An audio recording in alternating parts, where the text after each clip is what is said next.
Arus mudik antrian kendaraan di Pelabuhan Huni Mualiang mengular puluhan meter keluar gerbang.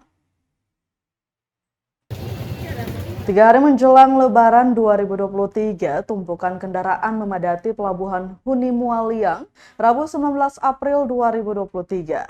Tak tanggung-tanggung, antrian kendaraan roda 4 bahkan menjalar puluhan meter keluar pintu masuk pelabuhan.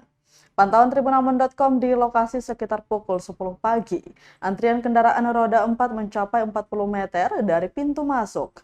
Bagian dalam pelabuhan juga dipenuhi dengan ragam kendaraan.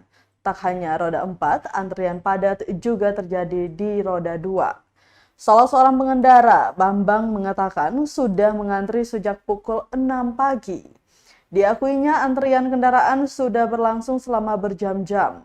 Bahkan dirinya sudah 3 kali tak mendapat giliran naik ke kapal feri tujuan Masohi.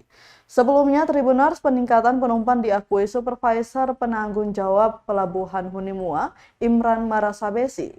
Marasabesi mengatakan tingkat pemudik telah mengalami peningkatan sebesar 1.222% dari tahun 2022 ke 2023. Peningkatan tersebut akan terus meningkat hingga puncak arus mudik yakni H-2 Lebaran nantinya. Masyarakat Kota Ambon yang akan melaksanakan mudik Lebaran akan memperhatikan hal-hal.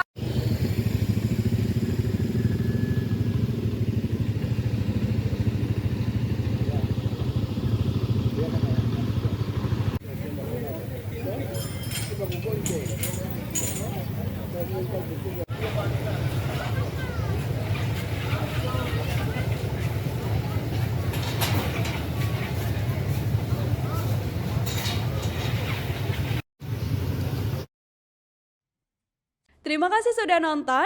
Jangan lupa like, subscribe, dan share ya.